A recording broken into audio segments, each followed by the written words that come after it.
नमस्कार साथियों, मैं सुनील श्रोती स्वागत करता हूं आपका स्टडी IQ PCS के इस ऑनलाइन प्लेटफॉर्म पे। साथियों, आज के लेक्चर में हम बात करने वाले हैं उत्तराखंड करंट अफेयर, जिसमें हम जून के महीने की 2024 जून की बात करेंगे उत्तराखंड के करंट अफेयर में। साथियों, इससे रिलेटेड हम MCQ देखेंगे। आप सभी जानते हो ये जो MCQ के माध्यम से जब करंट अफेयर आपको कराते हैं तो उसकी डिटेलिंग भी आपको दी जाती है, ताकि उस पॉइंट, उस बिंदु, उस सब्जेक्ट से रिलेटेड जितने भी एक्स्ट्रा फैक्ट हैं, डेटा हैं, वो भी आपके तैयार हो जाएं। तो साथियों, शुरू करते हैं आज के करंट अफेयर सेशन की। पहला क्वेश्चन आपके सामने ये रहा। साथियों, पहला क्वेश्चन है कि उत्तराखंड सरकार द्वारा एक नक्षत्र सभा कार्यक्रम जो आयोजित हुआ उसके बारे में आपको बताना है कि कौन सा कथन सही है।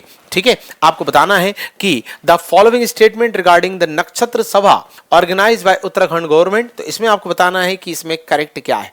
ठीक है, पहला पॉइंट है, पहला कथन, पहला स्टेटमेंट इसमें यह है कि कार्यक्रम मसूरी में जॉर्ज एवरेस्ट पीक पर आयोजित हुआ। ठीक, ये पूरी तरह हिमालय की, ये बर्फ से ढकी हुई हिमालय की चोटियों और दून घाटी की दृश्यों के लिए जाना जाता है। मतलब यहां से हिमालय की चोटियां दिखती हैं और दून घाटी के दृश्य दिखते हैं। Point number 1। दूसरा, इस कार्यक्रम में स्टार गेजिंग, विशेषज्ञों की बातचीत और खगोल फोटोग्राफी प्रतियोगिता, सौर अवलोकन, ये सारी गतिविधियां शामिल हैं। ठीक। तीसरा, यह कार्यक्रम पूरी तरह से खगोल पर्यटन को बढ़ावा देने पर केंद्रित है। ठीक, 3 पॉइंट हैं साथियों। The event was held at the George Everest peak in the Mussoorie, known for its view of the snow clad Himalayan peak and the Doon valley. Second, the event included the activity like stargazing, talk by the expert, and astrophotography competition or solar observation. तीसरा, the event solely focused promoting the astrotourism in the region. ठीक, तो साथियों इसमें से सही क्या है? तो सही है केवल ए, मतलब पहला और दूसरा। मतलब ये जॉर्ज एवरेस्ट पीक पर हुआ, मसूरी में सही है, जहां से हिमालय की चोटी और दून घाटी दिखती हैं, करेक्ट है। दूसरा, यहां जो विशेषज्ञ मतलब स्पेशलिस्ट जो है उनकी बातचीत, स्टार गेजिंग और खगोल फोटोग्राफी जैसे, एस्ट्रो फोटोग्राफी जैसे प्रतियोगिताओं को भी किया जाएगा, ये भी सही है। ये सही नहीं है, पता है क्यों? क्योंकि it is solely focused on the astro tourism, मतलब ये पूरी तरह खगोल पर्यटन को समर्पित है, ऐसा नहीं है। खगोल पर्यटन हो रहा है पर पूरी तरह उसी को समर्पित है, ऐसा नहीं है साथियों। तो करेक्ट आंसर होगा 1, 2। आइए इसकी थ्योरी देख लेते हैं कि हाल ही में उत्तराखंड सरकार ने खगोल पर्यटन को बढ़ावा देने के लिए नक्षत्र सभा का आयोजन किया। अब आप बोलोगे यहां तो आ गया खगोल पर्यटन, आपने उधर इनकरेक्ट कर दिया। इसलिए कर दिया क्योंकि यह खगोल पर्यटन के अलावा राज्य हरित पर्यटन, साहसिक पर्यटन, स्वास्थ्य पर्यटन, मतलब besides the astrotourism, the state is also focusing on green tourism, adventure tourism and wellness tourism. इतने सारे टूरिज्म पर फोकस किया गया है। क्लियर है? इसलिए केवल खगोल पर्यटन को समर्पित है ये कहना गलत होगा। ठीक है, और बाकी तो सभी बातें कि यह आयोजन राज्य में बहुआयामी पर्यटन को बढ़ावा देने के लिए बिल्कुल करेक्ट है। ठीक है, और इसका उद्देश्य उत्तराखंड को आकाश के प्रशंसकों और रात के आसमान के नीचे अद्वितीय अनुभव चाहने वाले यात्रियों के लिए एक प्रमुख गंतव्य है। ठीक है, अब ये सारी बातें हम कहीं ना कहीं थ्योरी में उधर देख चुके हैं। ठीक है, ये देख चुके हैं कि ये जॉर्ज एवरेस्ट पीक जो है मसूरी, जॉर्ज एवरेस्ट शिखर जो मसूरी का है वहां पर आयोजित हुआ। ये भी हम देख चुके हैं कि बर्फ से ढकी हुई हिमालय की चोटियां और दून की घाटियां, दून वैली यहां से नजर आती हैं। ये सब हम देख चुके हैं थ्योरी में, पॉइंट में। चलिए, तो इसके अलावा यहां पर सौर अवलोकन, ठीक है, मतलब यहां पर सोलर ऑब्जर्वेशन, इसके अलावा विशेषज्ञों की बातचीत, इसके अलावा फोटोग्राफी प्रतियोगिता मतलब फोटोग्राफी कंपटीशन, ये सब होने वाला है। ठीक है, तो मतलब कहीं ना कहीं ये सारी बातें हमने थ्योरी में देख ली थी, क्वेश्चंस के पॉइंट में देख ली थी, स्टेटमेंट में देख ली थी। केवल एक चीज पे ध्यान देना है कि केवल खगोल पर्यटन को समर्पित नहीं है, खगोल पर्यटन के अलावा भी जो चीजें होती हैं उनको भी यहां ध्यान में रखा गया है। चलिए क्वेश्चन नंबर 2 की बात करें। उत्तराखंड में लीची उत्पादन पर अत्यधिक गर्मी के प्रभाव के बारे में आपको निम्न कथनों पर विचार करना है। ठीक है, consider the following statement regarding the impact of इस एक्सट्रीम हीट ऑन लीची प्रोडक्शन इन उत्तराखंड। भाई, लीची के प्रोडक्शन पर जो गर्मी है इतनी ज्यादा, उसका जो इंपैक्ट पड़ रहा है उस पर आपको विचार करना है। पहला कथन है, गर्मी की लहरों में वृद्धि ने लीची की वृद्धि और इसकी परिपक्वता पर नकारात्मक प्रभाव डाला है।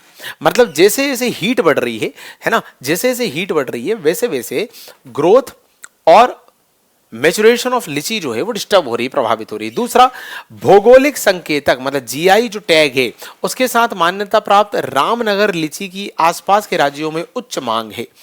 कहां की लीची? रामनगर लीची। साथियों, Ramnagar lychee reorganise with geographical indication certificate and is in high demand in nearby state.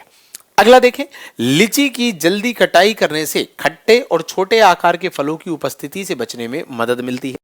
आप यदि इसकी जल्दी कटाई कर लेते हो तो जो छोटे और खट्टे जो फल मिलते हैं उससे आप बच जाते हो। ठीक है, harvesting the lychee early helps to avoid the presence of tart and undersized fruits. अब आपको सही कथन पर विचार करना है, आपको करेक्ट पर विचार करना है साथियों। ओनली 1 and 2, ओनली 2 and 3, 1 3 या 1 2 3। तो साथियों करेक्ट आंसर होने वाला है, देखिए जरा थ्योरी देखें फिर आप करेक्ट आंसर खुद अनुमान लगाइएगा। यहां ए देखा हुआ है, ऑलरेडी दिख रहा है आपको। उत्तराखंड में अत्यधिक गर्मी के कारण यहां तापमान 42 डिग्री सेल्सियस से अधिक हो जाता है। थ्योरी देखो, थ्योरी जिस पे मेरा फोकस है, extreme heat in Uttarakhand with the temperature exceeding 42 degree has caused लीची टू ड्राई। ठीक है, लीची को ये सूखा कर देता है और सफर डैमेज फ्रॉम द क्रैकिंग, मतलब फटने से नुकसान पहुंचाता है। मतलब 42 डिग्री तक बढ़ रहा है, फट रही है लीची, नुकसान हो रहा है। ठीक है भाई, उसकी वृद्धि और परिपक्वता प्रभावित हो रही है, मतलब पहला पॉइंट बिल्कुल करेक्ट है। ठीक है, उसकी वृद्धि और परिपक्वता मतलब मैच्योरेशन और उसकी उसकी उसकी ओवरऑल ग्रोथ ये डिस्टर्ब हो रही है। ठीक, ये भी हमने देखा। अच्छा, इसके अलावा कंद कोशिकाओं की लाल त्वचा गर्मी के संपर्क में आने से फट गई है, जिससे कोशिका की लोच में कमी आई है। फल के रस, आकार और स्वाद पर असर पड़ा है। मतलब जब हम बोल रहे हैं कि लीची डिस्टर्ब हुई है तो साथियों इसका साइज, इसका जूस, इसका जूसीनेस, इसकी इलास्टिसिटी ये सब डिस्टर्ब हुई है। इसके अलावा भौगोलिक संकेतक प्रमाण पत्र से मान्यता प्राप्त रामनगर लीची की चंडीगढ़, दिल्ली, हरियाणा में बहुत मांग है। मतलब सेकंड पॉइंट भी करेक्ट। सेकंड पॉइंट था ये कि geographical indication certificate is in the high demand in nearby. ठीक है, Ramnagar lychee recognise with the GI tag is in the high demand like Chandigarh, Delhi, Haryana. मतलब सेकंड पॉइंट करेक्ट है। अब आगे बढ़ते हैं साथियों, उन्हें जल्दी तोड़ने से खट्टे और छोटे आकार की लीची की उपस्थिति हो सकती है। देख रहे हो, तीसरे पॉइंट में उधर लिखा है कि देखो देखो देखो, इधर आओ इधर आओ इधर आओ। तीसरे पॉइंट में यहां क्या लिखा था? लीची की जल्दी कटाई से आप खट्टे और छोटे आकार के फलों की उपस्थिति से बच सकते हो।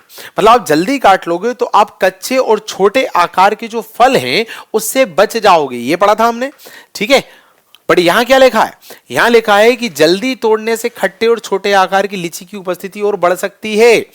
ठीक है, और ये कॉमन सेंस है बिल्कुल। पिकिंग देम अर्ली में result in presence of tart and under seize लीचीज। तो तीसरा पॉइंट गलत हो जाएगा। मतलब हमारा साथियों केवल 1 और 2 सही, हमारा केवल 1 और 2 सही है ना। तीसरा वाला पॉइंट हमारा गलत है साथियों। ये सारी बातें आपको क्लियर होना चाहिए। जल्दी तोड़ने पर खट्टेपन और आकार का जो छोटा होना है ये वाली चीजें बढ़ेंगी ना कि घटेंगी, मतलब बचा नहीं जा सकता है साथियों। क्लियर है? चलिए आगे बढ़ते हैं, आगे बढ़ने का प्रयास करते हैं। अगला पॉइंट, अगला क्वेश्चन देखते हैं। देखिए अगला क्वेश्चन आपके सामने ये रहा।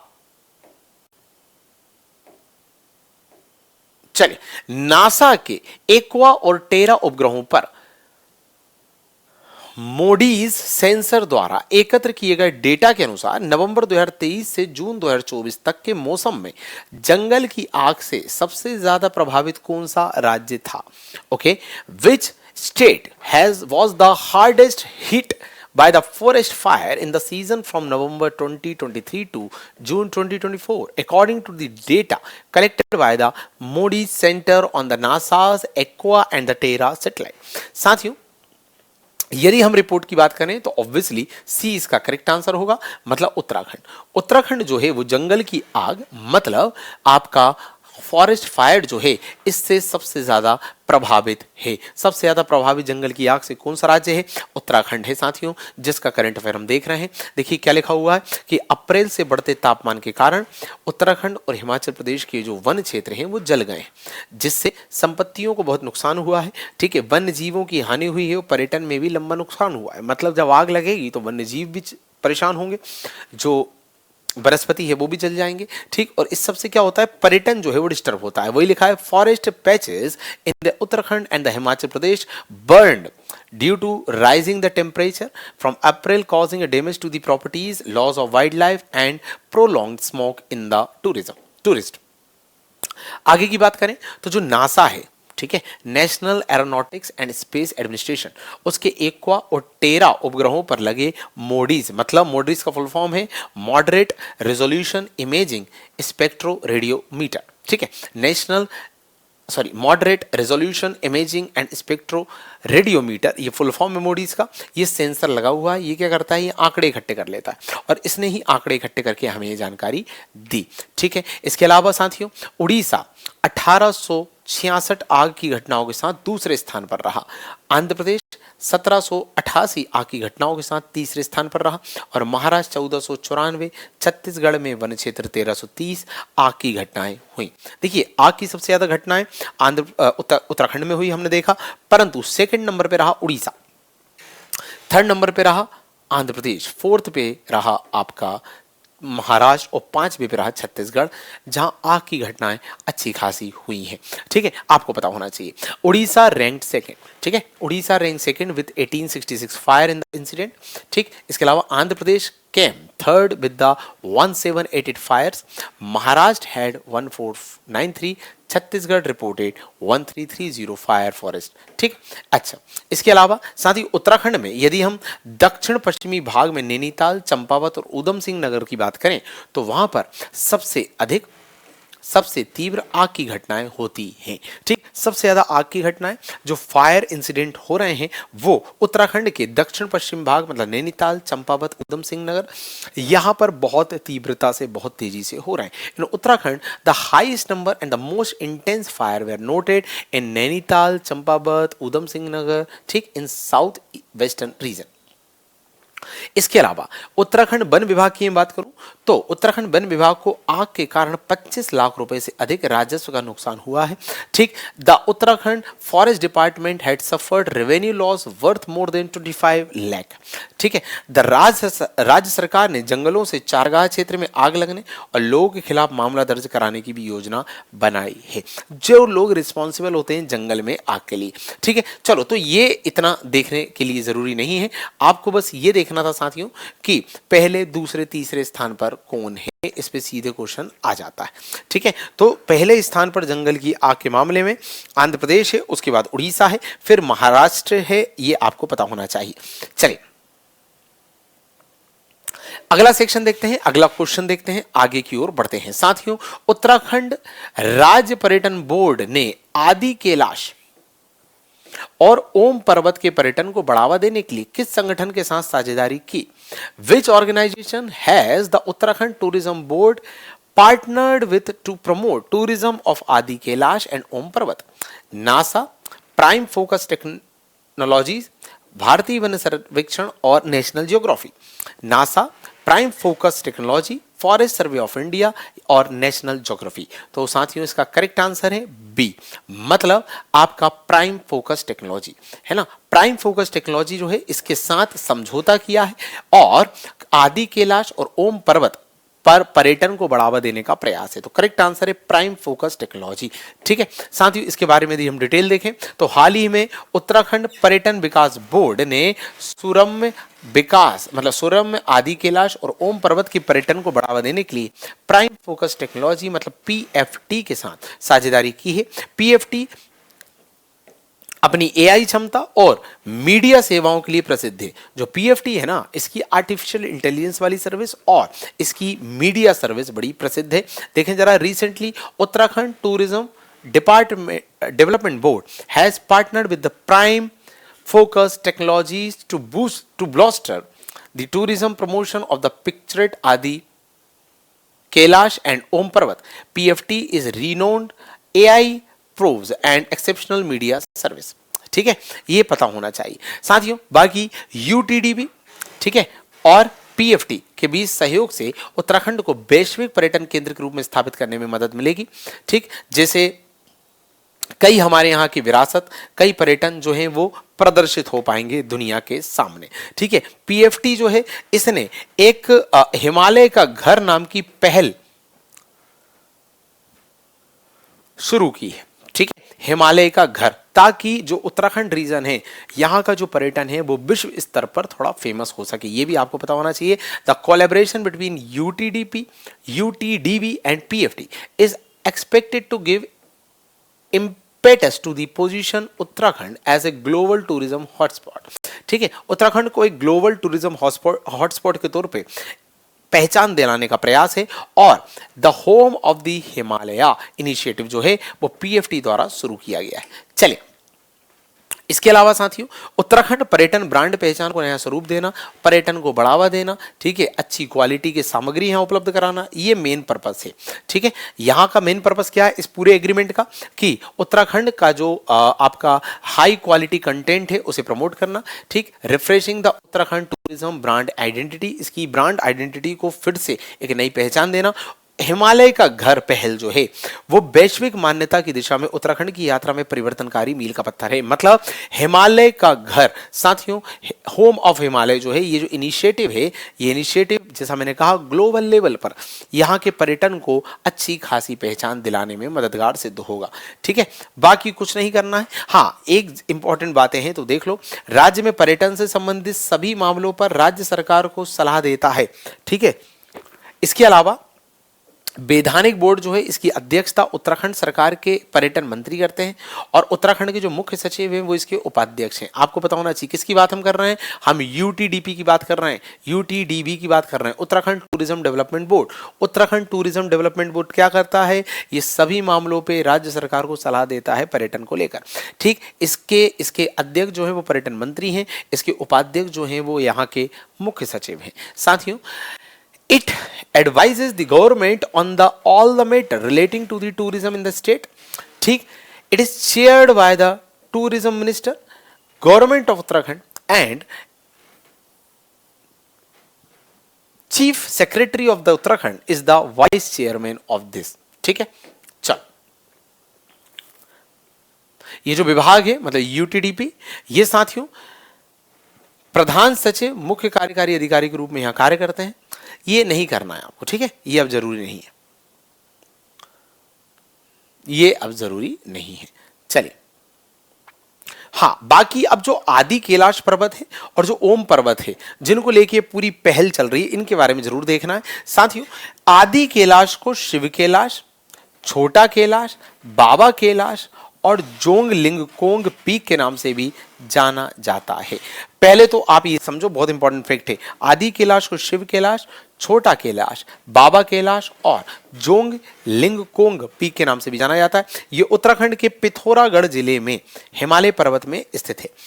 ओम पर्वत की बात करें, ये कैलाश मानसरोवर यात्रा का एक पार्ट है।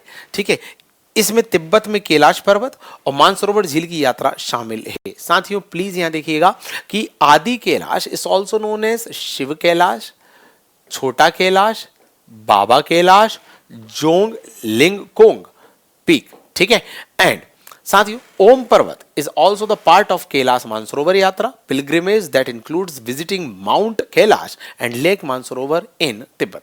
ठीक, ये आपको पता होना चाहिए। चलिए, इसके अलावा आदि कैलाश और ओम पर्वत की ओर यदि हम बात करें तो आदि कैलाश और ओम पर्वत उत्तराखंड के पिथौरागढ़ में है, ये भी हम देख चुके हैं, जो भारत चीन सीमा पर स्थित है। साथियों, the Mountain of Adi Kailash and Om Parvat are located on Indo-China border in Pithoragarh district of Uttarakhand। साथियों, भगवान शिव के भक्तों के लिए दोनों चोटियां धार्मिक दृष्टि से बहुत इंपॉर्टेंट हैं। Both peak bear significant religious importance for devotee of Lord Shiva। ये आपको पता होना चाहिए। तो इतनी सारी बातें, ठीक है, इतनी सारी बातें हमने देख ली कैलाश पर्वत से संबंधित और ओम पर्वत से संबंधित। तो आई थिंक आपको जो एक्स्ट्रा इन्फॉर्मेशन है वो बहुत हेल्पफुल लग रही होंगी और आप नोट डाउन भी करते जा रहे होंगे साथियों। ठीक है, आगे बढ़ते हैं, आगे की ओर बढ़ते हैं। अगला क्वेश्चन देखते हैं। अगला क्वेश्चन है, उत्तराखंड के किस वन्यजीव अभ्यारण्य में जंगल की आग के कारण 4 वन विभाग कर्मचारियों की जान चली गई? साथियों, in which wild life sanctuary did 4 Uttarakhand forest department staffer lost their life due to a forest fire. पहला है राजाजी राष्ट्रीय उद्यान, जिम कॉर्बेट राष्ट्रीय उद्यान, बिनसर वन्यजीव अभ्यारण्य और फूलों की घाटी राष्ट्रीय उद्यान। Rajaji national park, Jim Corbett national park, Binsar wild life sanctuary और valley of flower national park. तो करेक्ट आंसर है आपका सी, मतलब बिनसर वन्यजीव अभ्यारण्य। साथियों, बिनसर वाइल्ड लाइफ सेंचुरी जो है, ये वाइल्ड लाइफ सेंचुरी इस घटना की साक्षी बनी। इस घटना को यहां देखने को मिला कि जंगल की आग लग गई और इस अभ्यारण्य में काम कर रहे 4 वन विभाग के कर्मचारियों की जान चली गई, डेथ हो गई। ठीक है, यदि हम इसकी डिटेलिंग देखें तो हाल में उत्तराखंड वन विभाग के 4 कर्मचारियों की मौत हो गई, 4 अन्य घायल भी हैं। ठीक, जब टीम अल्मोड़ा जिले के बिनसर वन्यजीव अभ्यारण्य में भड़की जंगल की आग में फंस गई थी। तो कहां की बात है?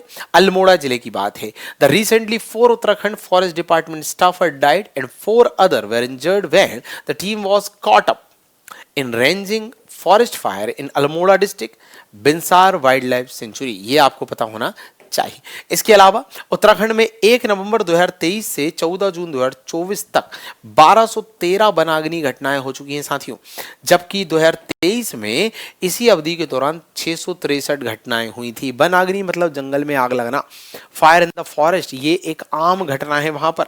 ठीक है, इससे लोगों की जान जा रही है। Uttarakhand has reported 1213 forest fire incident from November 1 2023 to June 14, 2024, compared to 663 incident reported during the corresponding period in 2023. ठीक साथियों, इसके अलावा जो बहुत इंपॉर्टेंट बात है वो ये है, इस वर्षा वन की आग से क्षतिग्रस्त हुई 1653 हेक्टेयर वन भूमि में से गढ़वाल क्षेत्र में 687 हेक्टेयर, कुमायूं में 833 हेक्टेयर और वन्यजीव प्रशासनिक क्षेत्र में 132 हेक्टेयर भूमि क्षतिग्रस्त हुई है। तो कहां कितना एरिया डिस्टर्ब हुआ? साथियों, 1653 hectare of forest land damage in the forest fire this year. ठीक है, 687 hectare have been damage in Garhwal region, 883 hectare in Kumaon region, 132 hectare in wildlife administrative region. ठीक, तो आपको पता होना चाहिए कितना रीजन कहां पर प्रभावित हुआ। साथियों, इन 1988 Sanctuary was established with the aim of conserving the rich biodiversity of region. ठीक है साथियों, 1988 में इस अभ्यारण्य की स्थापना क्षेत्र की समृद्ध जैव विविधता के संरक्षण के उद्देश्य से की गई थी। ठीक है, तो ये जो अभ्यारण्य है जिसके बारे में हम इतना पढ़ रहे हैं, कब एस्टेब्लिश हुआ था? 1988 में। और क्यों हुआ था? क्योंकि यहाँ पर बायोडाइवर्सिटी मतलब जैव विविधता बहुत ज्यादा है।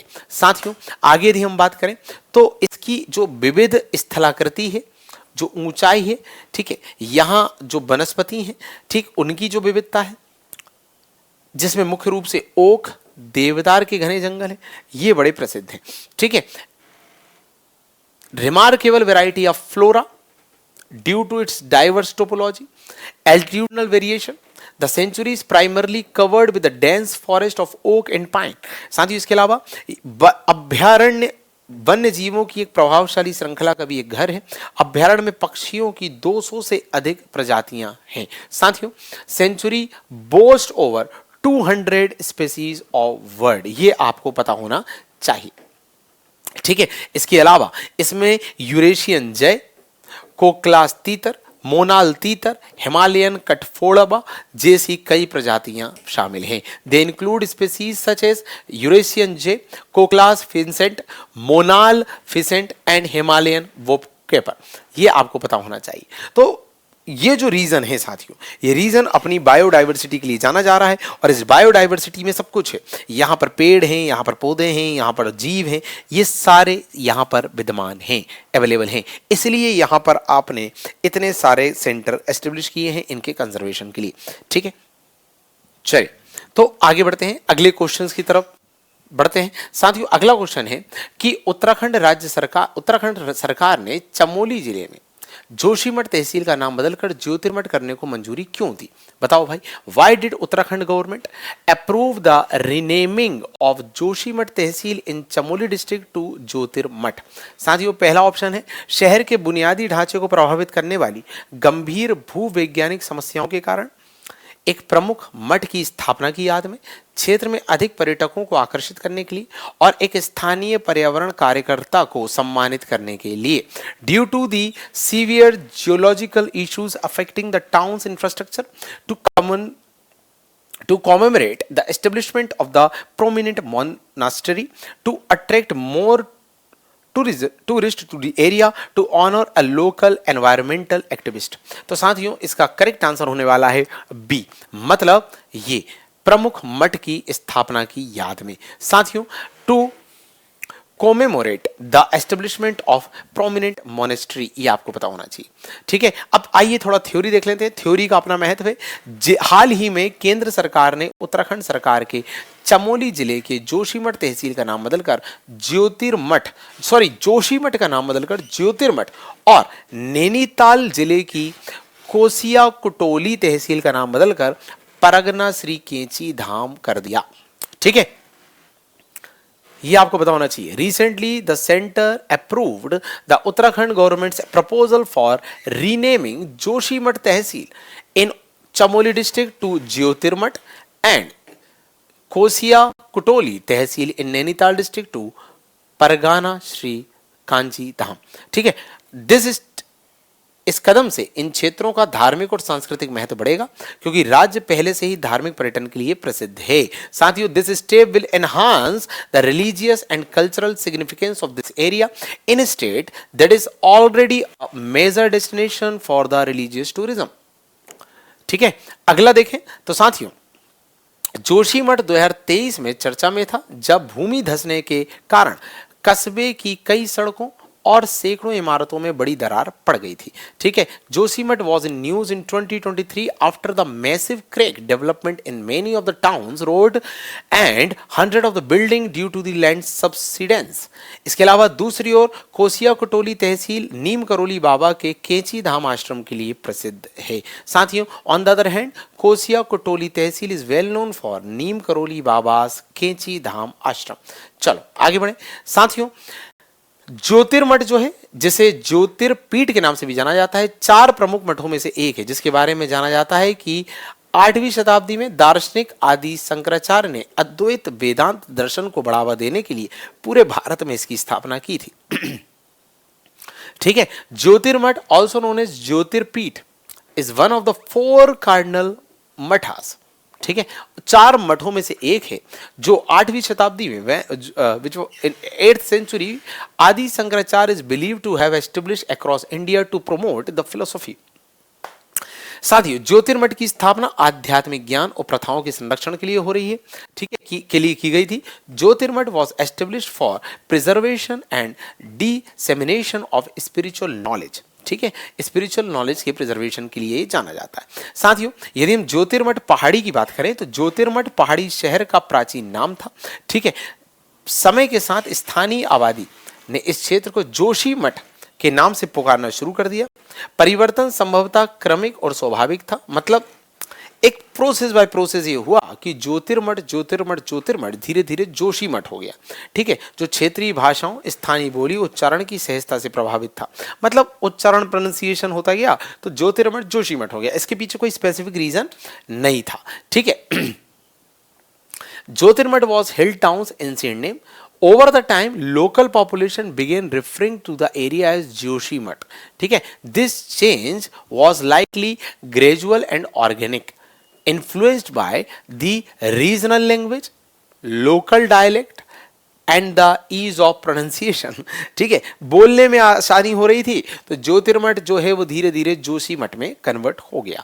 चलिए, हाल के वर्षों में कुछ निवासियों ने शहर के ऐतिहासिक और धार्मिक महत्व को ध्यान में रखते हुए नाम में बदलाव की मांग की थी। ठीक है, शहर जो है वो अपना एक हिस्टोरिकल रिलीजियस इंपॉर्टेंस रखता है, तो भाई लोगों ने कहा इसका नाम बदलो। ठीक है, in recent years some resident have demanded a change in the name to honour and town's historical and religious importance. साथियों इसके अलावा मुख्यमंत्री पुष्कर सिंह धामी ने 2023 में चमोली में आयोजित एक कार्यक्रम के दौरान नाम में बदलाव की घोषणा कर दी थी।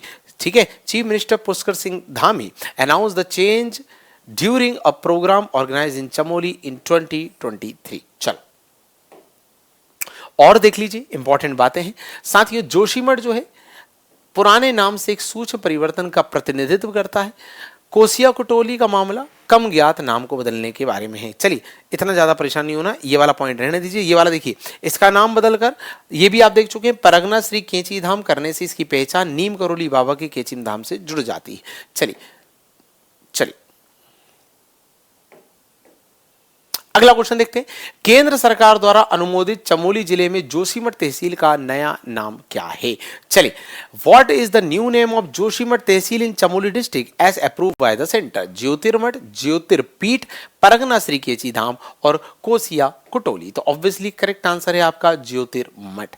ठीक है, ज्योतिर्मठ आपका करेक्ट आंसर है। आइए थ्योरी रीड कर लेते हैं साथियों।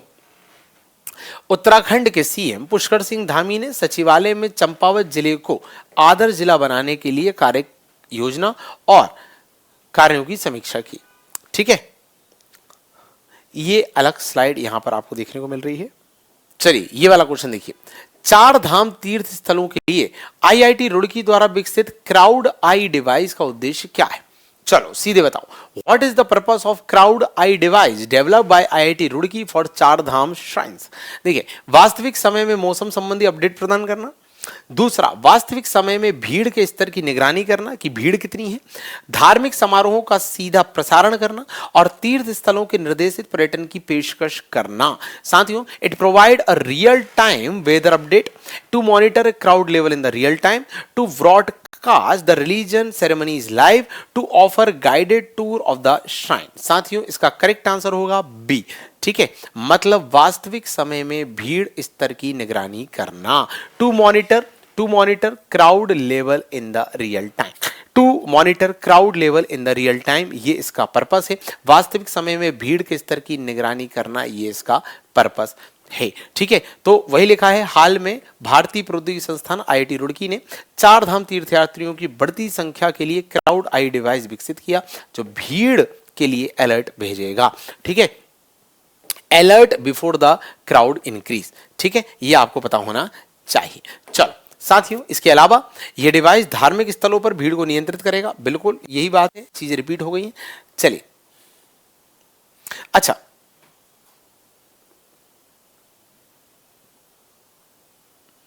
यहां पर इंपॉर्टेंट ये है कि यहां 60 से 70 हजार रुपए की अनुमानित लागत है। ठीक है, इसको पेटेंट कराने का भी प्रयास है। ये परियोजना जो है, इन सब की जो लागत होती है इस तरह की डिवाइस की, वो हम बात कर रहे हैं। ठीक है, चलो, इसके अलावा भविष्य के अपडेट का उद्देश्य है कि भीड़ की गणना में पुरुष और महिला की डेटा के बीच अंतर करना।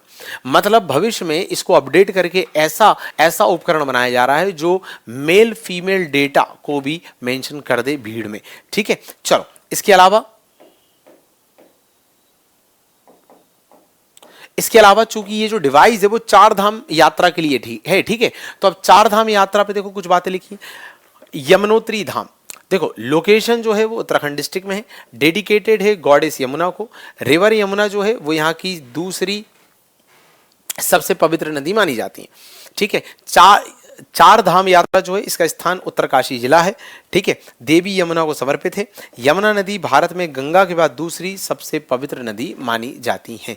ठीक है, इसके अलावा अब देखो, चार धाम यात्रा में यमुनोत्री धाम हो गया, दूसरा है गंगोत्री धाम।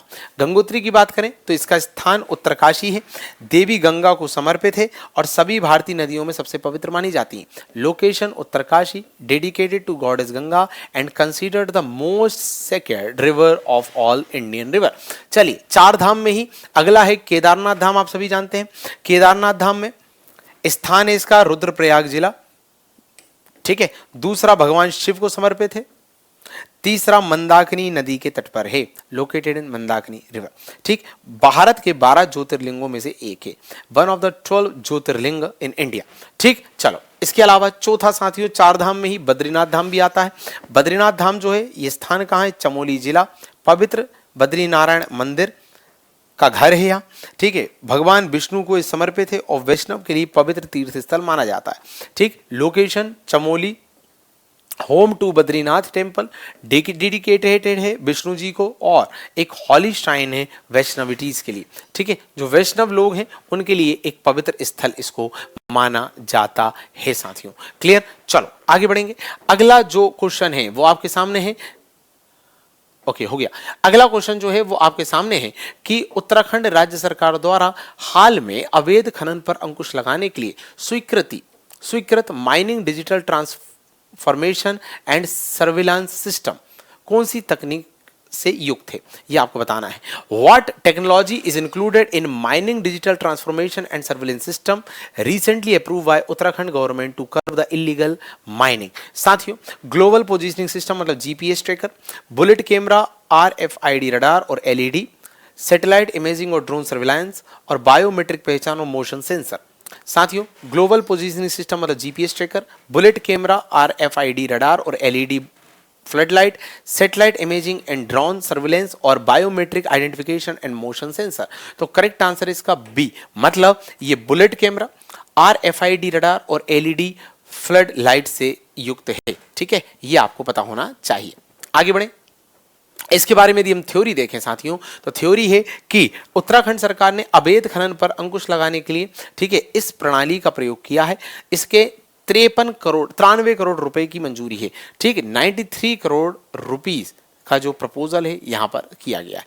चलिए, यह सिस्टम जो है देहरादून, हरिद्वार, नैनीताल, ऊधम सिंह नगर में 40 चेक गेटों पर लगाए जाएंगे।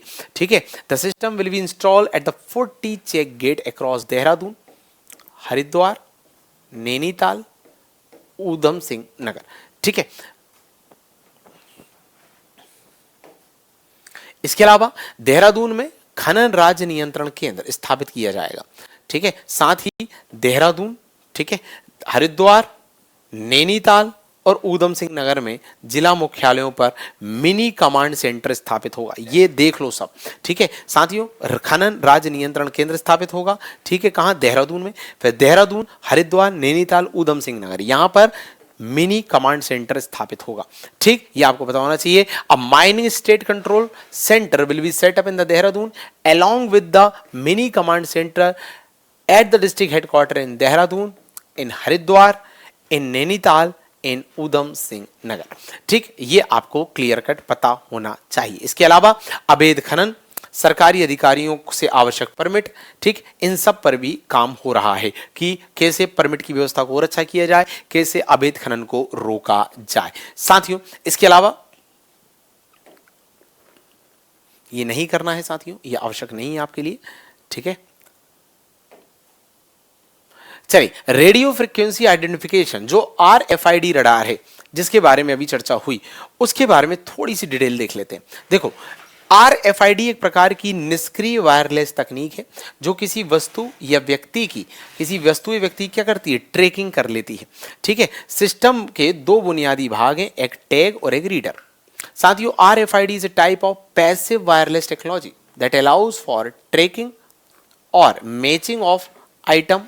ठीक, the system has two basic part, tag and reader. ये आपको पता होना चाहिए। इसके अलावा रेडियो तरंगे छोड़ता है ये। ठीक है, क्या करता है? रेडियो वेव्स छोड़ता है जिसके माध्यम से काम आगे होता है। चलो, इसके अलावा इस टेक्नोलॉजी को, किसको? आरएफआईडी, इस टेक्नोलॉजी को 1970 के दशक के पहले ही मंजूरी मिल गई थी। ठीक है, लेकिन बाद में यह प्रचलित हो पाया।